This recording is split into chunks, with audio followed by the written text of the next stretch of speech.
pedir que hagamos un ejercicio. No le voy a decir que cierre los ojos porque se me duerme, pero le voy a pedir que usted se imagine este mundo sin las virtudes del Internet. O sea, ubíquese ahí, no hay smartphone. ¿Ok? ¿Eso qué quiere decir? No podemos transmitir el culto por YouTube. Elizabeth y Vinda no nos podrían estar viendo en este momento, ¿cierto? Ellas están haciendo el ejercicio allá también desde su casa. Tampoco tendríamos Facebook, ni TikTok, ni Instagram. No habría WhatsApp. Vamos despojando.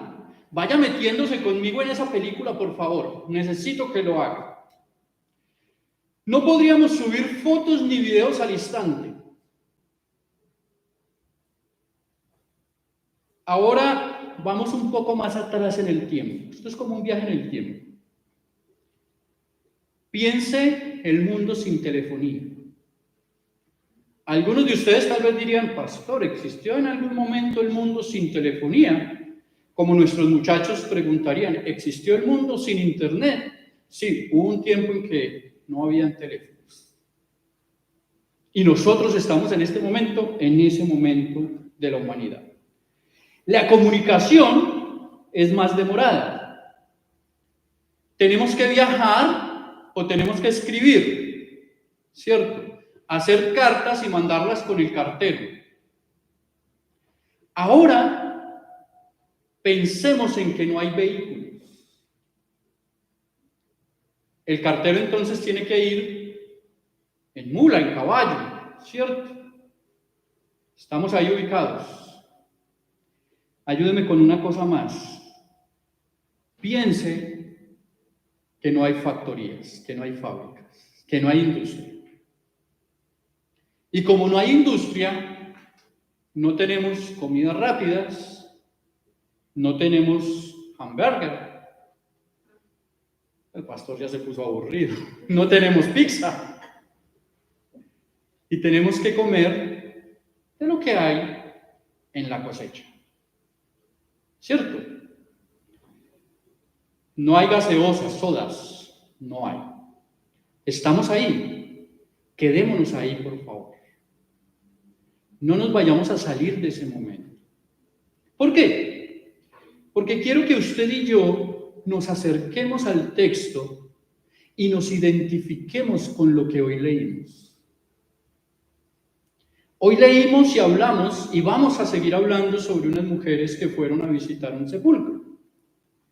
Pero venimos de una semana en donde hablamos de la entrada triunfal de Jerusalén, de la Pascua, de la última cena, de la pasión, de la muerte de nuestro Señor Jesucristo y hoy la resurrección. Entonces imagínense ustedes que como nosotros estamos ahí, estamos imposibilitados, somos incapaces de hacer un live con la entrada triunfal de Jesús. No tenemos la posibilidad de hacer una foto instagrameable con Jesús en la cruz. No lo tenemos, no se puede. Y el mensaje tampoco le pudieron poner desde el cuartel algún amigo de Jesús, un mensaje que le dijera, Judas va con 600 hombres por usted en un texto, en un WhatsApp. Eso no se pudo. No se pudo. Y lo más triste de todo es que el Sermón de la Montaña no quedó en YouTube. No está en YouTube.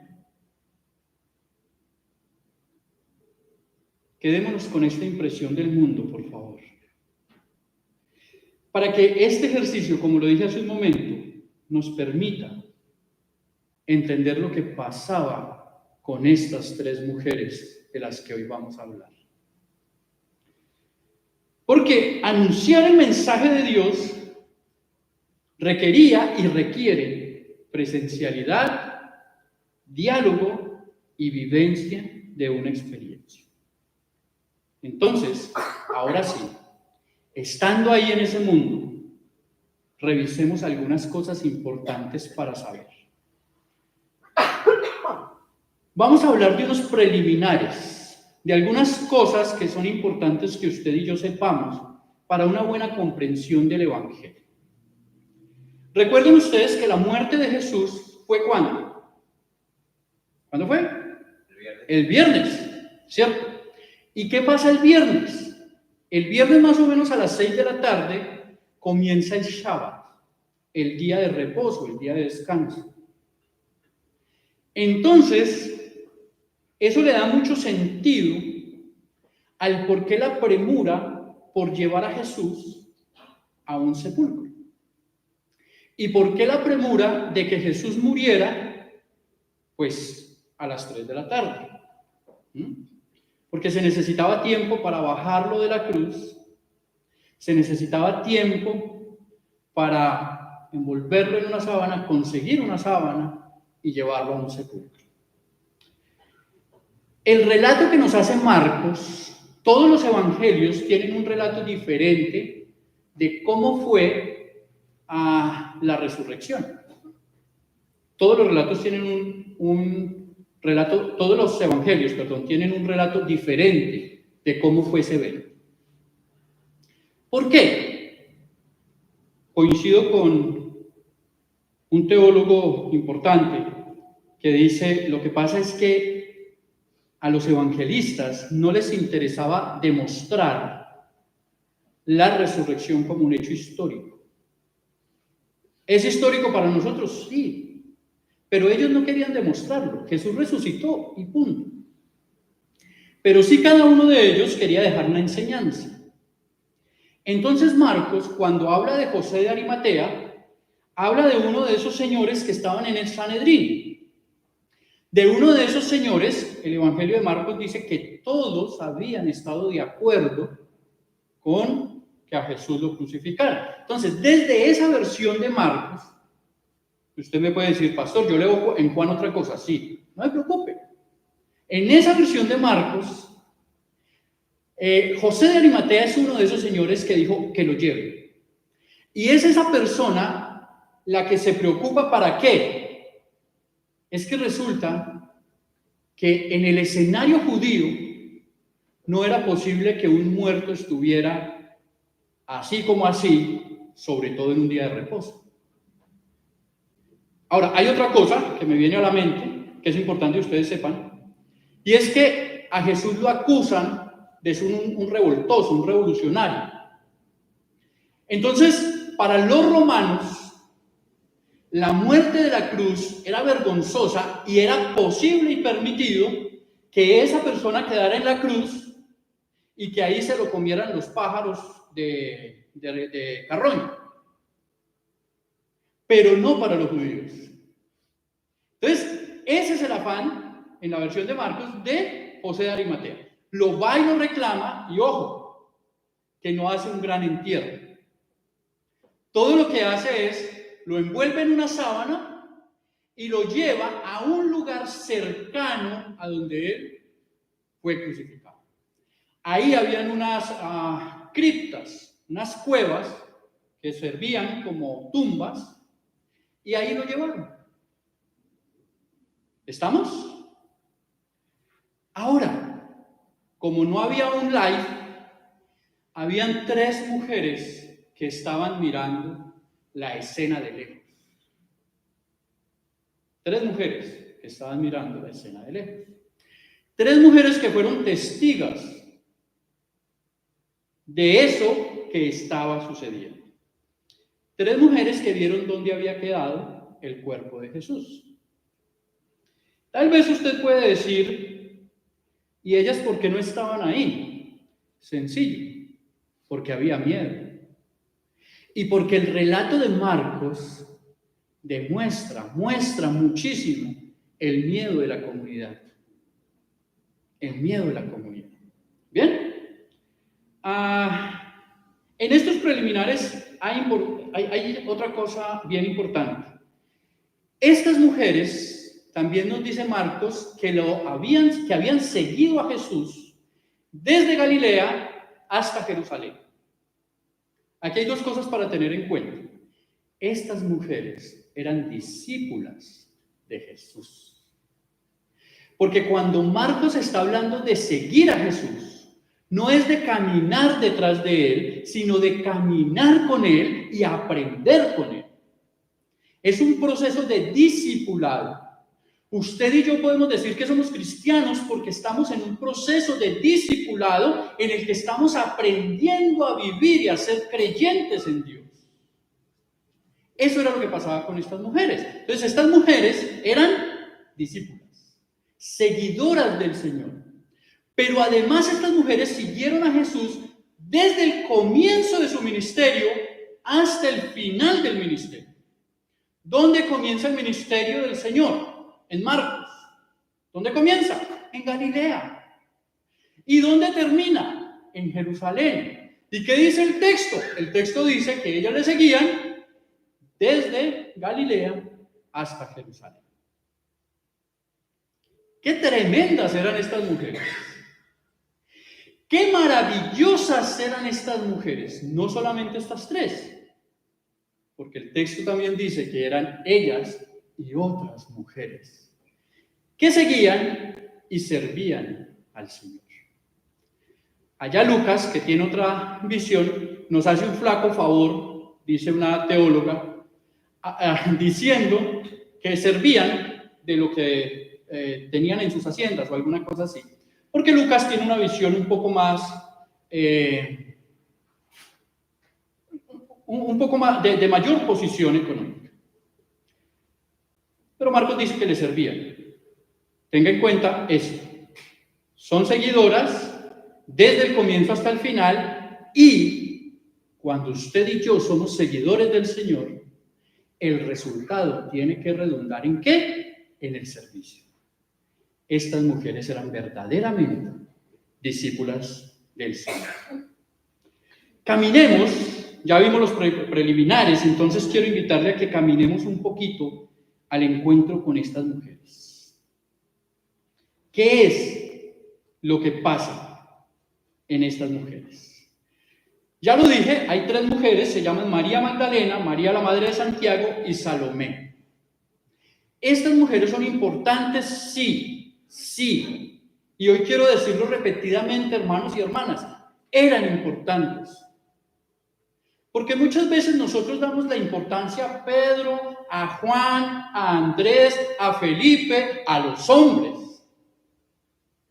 Pero olvidamos a estas mujeres. Y el Evangelio le está dando una importancia a ellas. Cuando en el Evangelio se escriben nombres, es porque no se quiere olvidar a la persona. Y déjeme decirle una cosa, entonces no quiere olvidar a la persona y no quiere olvidar lo que hicieron las personas. Siguieron a Jesús, le seguían de lejos, estaban mirando todo lo que había pasado. Estas mujeres, además, tienen el deseo de dignificar la muerte de Jesús. Y aquí hay otro asunto importante. Yo les dije a ustedes, al Señor lo enterraron el viernes. Pasó viernes en la noche, todo el sábado y el domingo a la madrugada en el sepulcro. ¿Qué ustedes creen que iban a encontrar estas mujeres? O les voy a hacer la pregunta de otra manera. ¿Creen ustedes que valía la pena ir a embalsamar ese cuerpo? 3 días. Ya estaba descompuesto. 3 días. Recuerden ustedes que cuando Jesús va a resucitar a Lázaro, a él le dicen, ya pasaron 3 días. ¿Por qué? Porque 3 días era lo permitido para que a un muerto le llegaran a arreglar, a embalsamar. Porque si no ya estaría descompuesto. Ya estaría descompuesto. Acuérdense que no hay fábricas, no hay aire acondicionado, no, es un hueco en una piedra tapado con otra piedra. Eso es. Pero ellas quieren ir a dignificar la muerte de Jesús. Y lo que Marcos quiere decirnos a nosotros es, en realidad, Jesús sí murió. Bien, eso es lo que Marcos quiere decirnos cuando nos dice que a estas mujeres les dio por el sábado en la tarde, terminado el día de reposo, comprar los aceites, organizar todo el asunto y armar el paseo para el cementerio, para la tumba. Ahora, si caminamos con estas mujeres, ¿cuál es la preocupación que tienen ellas? Lo leímos con Natalia. ¿Se acuerdan cuál era la preocupación que ellas tenían? ¿Quién va a correr la piedra? No había un gato de esos que usted y yo tenemos en el carro hidráulico, no, nada de eso había. Eran 3 mujeres y además del dolor y de la tristeza que tenían, del duelo por el muerto, ellas están pensando, ¿quién nos va a quitar la barrera? ¿Quién va a correr la piedra? ¿Quién va a remover eso? Y lo maravilloso en el texto es que cuando ellas llegan, ellas miran y ¿qué pasó? La piedra estaba removida. La piedra estaba corrida. Ahora, para usted y para mí que conocemos la historia, podemos decir, aleluya, la piedra está corrida, la tumba está vacía, para usted y para mí. Pero acuerden que no había WhatsApp para que el Señor les mandara un WhatsApp y que no quedó registrado el en vivo de cómo se movió la piedra. No está. Y acuérdense que les dije que el Evangelio de Marcos muestra claramente el temor y el dolor de la comunidad. Además, otro aporte que les dejo, aquí donde terminamos de leer nosotros con Natalia, es donde verdaderamente termina el Evangelio. Ahí. Y eso es importante porque ahorita vamos a tocar un poquito ese final. Estas mujeres no se acordaron de lo que Jesús había dicho. Estas mujeres se asustaron. Estas mujeres querían salir huyendo. Estas mujeres no fueron capaces, las mujeres del Evangelio de Marcos, no fueron capaces de decir que el Señor había resucitado porque tenían miedo. Yo quiero preguntarle a usted una cosa.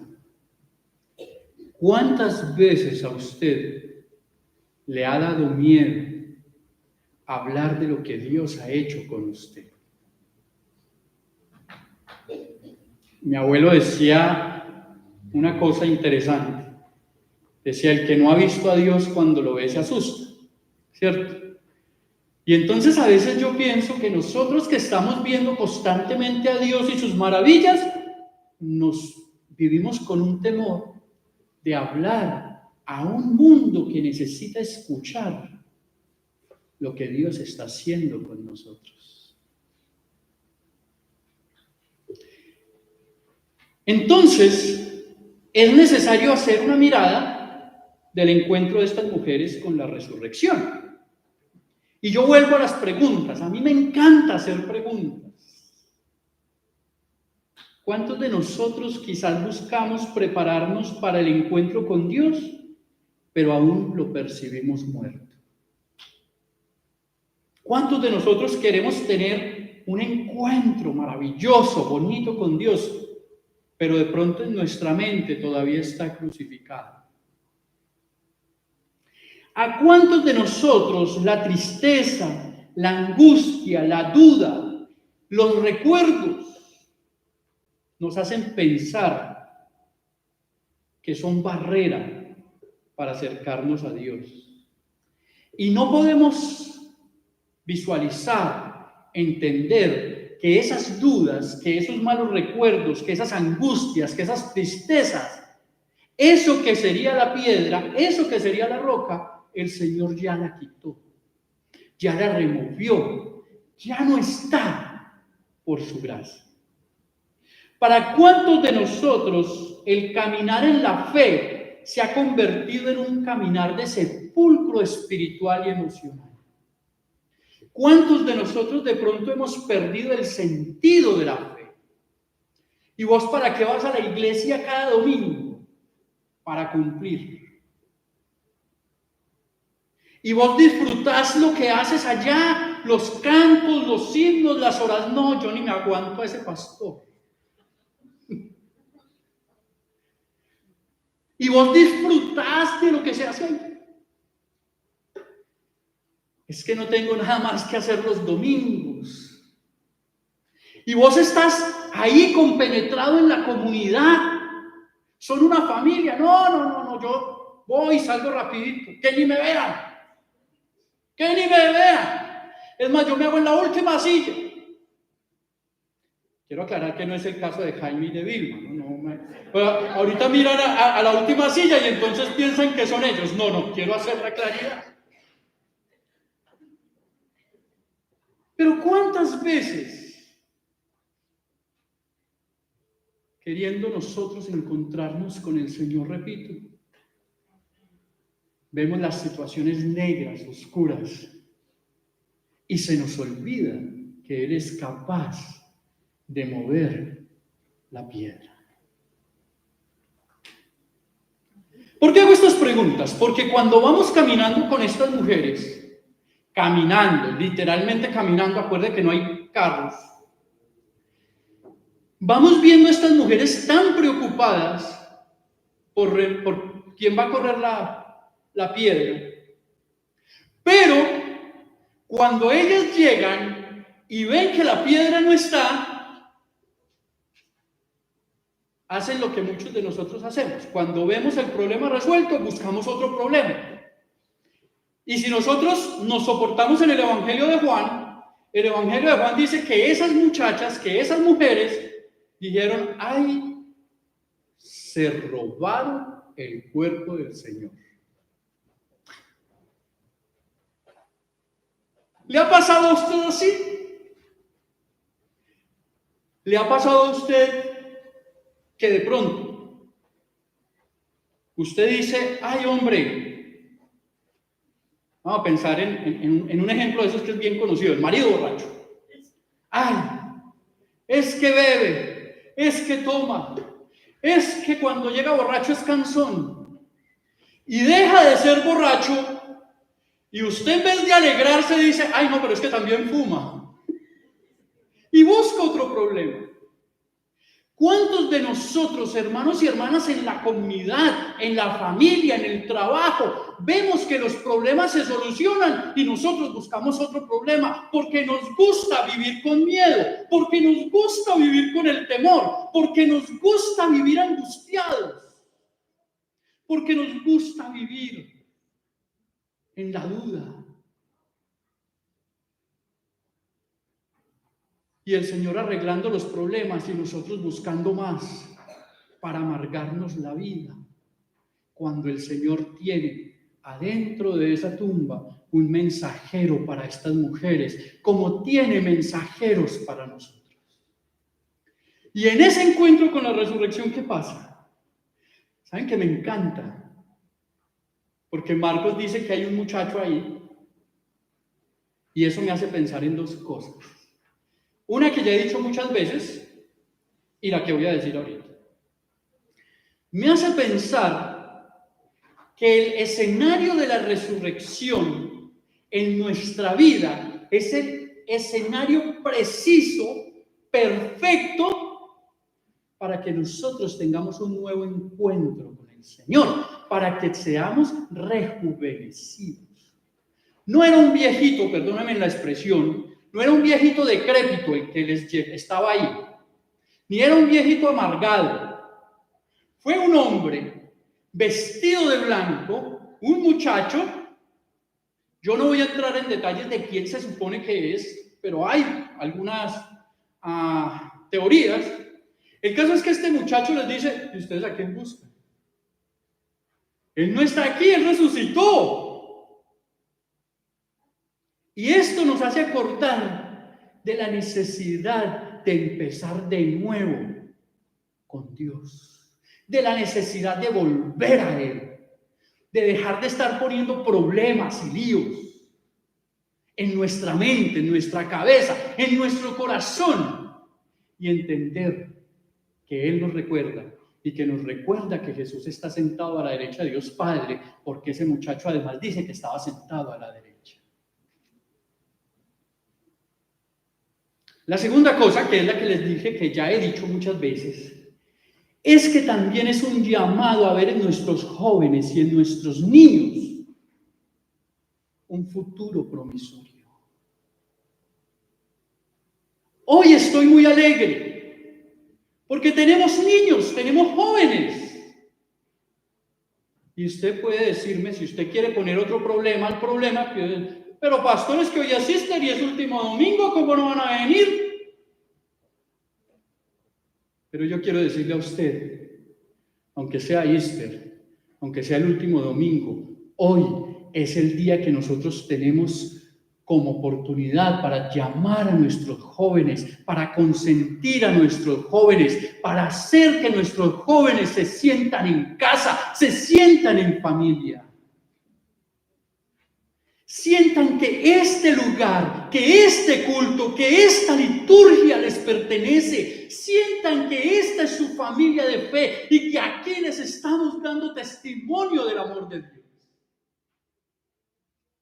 Porque esos jóvenes cuando usted y yo vemos esos jóvenes y esos niños, tenemos que estar pensando, ese es el regalo que Dios nos dio y es a ellos a quienes les va a quedar este púlpito, ese directorio, esas bancas.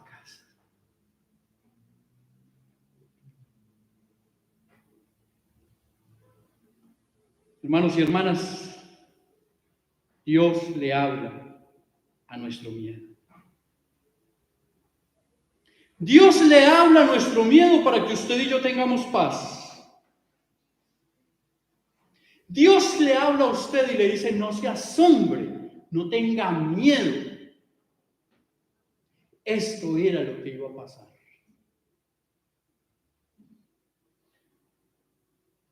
Les voy a contar una infidencia.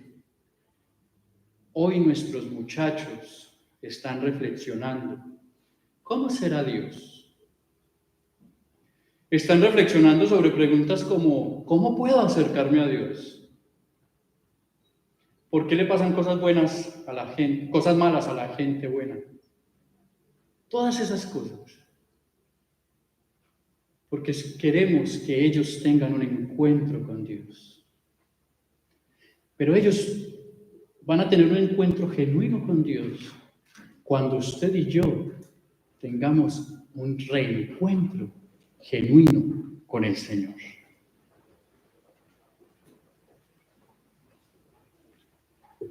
¿Qué le dice este joven más a estas tres mujeres? Además de que les dice, no se asombren, no tengan miedo, entonces les dice, díganle a los discípulos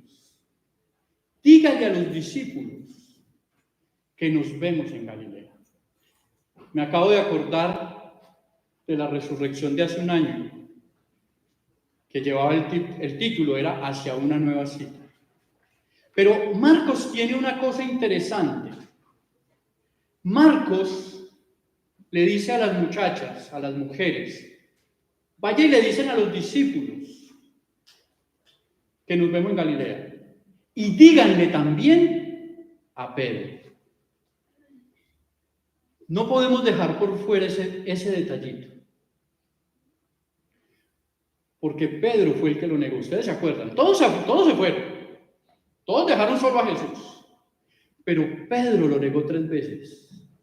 Y el Evangelio de Lucas dice que cuando Pedro lo negó la tercera vez, iba saliendo Jesús del pretorio y lo miró y él lloró amargamente. Y ahora este joven le dice a las muchachas, oiga, díganle que nos vemos en Galilea y díganle también a Pedro. Hay un llamado especial para Pedro. Sí. En otras palabras, está diciendo, díganle a Pedro, no importa que me hayas negado, tú sigues siendo mi discípulo. Hermanos y hermanas, quiero decirles una cosa. No importa que la gente haya dejado de venir y vuelva, siguen siendo los discípulos del Señor. No importa que la gente se vaya, no importa que nos desprecien. ¿Saben por qué? Porque el amor de Dios es tan grande que Él dice, díganle también a ese Pedro, a ese que nos dejó tirados, a ese que nos abandonó, a ese que habló mal de mí, que aquí estoy y que nos vemos allá en Galilea para un nuevo comenzar en la vida. Ese pedacito no lo podía dejar. Supremamente importante. Nosotros dijimos que Dios es nuestro amparo y fortaleza. El encuentro con Jesús resucitado debe ser una constante en nuestra vida para vencer nuestros miedos y temores. Dios sale al encuentro con nosotros, habla nuestro miedo para que nosotros hablemos de Dios, para que nosotros llevemos la buena noticia, para que nosotros llevemos vida en abundancia, para que nosotros, como dijimos el viernes, seamos esa nueva humanidad llena del amor de Dios, llena de la vida de Dios. Dios le está diciendo a usted y me está diciendo a mí, vayan y díganle a la gente que no me conoce, que me conozcan. Y vayan y díganle a los Pedros, los que se fueron, que Jesús los está llamando. Hermanos, volvamos a nuestro mundo. Volvamos al mundo con internet, con vehículos, con factorías. Veámonos ahora en ese encuentro con Jesús resucitado y pensemos cómo lo estamos anunciando. No es suficiente mandar un post, hermano y hermana. No es suficiente poner un video. No es suficiente transmitir el culto por YouTube. Necesitamos anunciar que Cristo está vivo. Gloria a Dios. Necesitamos decirle a la gente, el Señor resucitó. Es verdad, Él ha resucitado. Aleluya.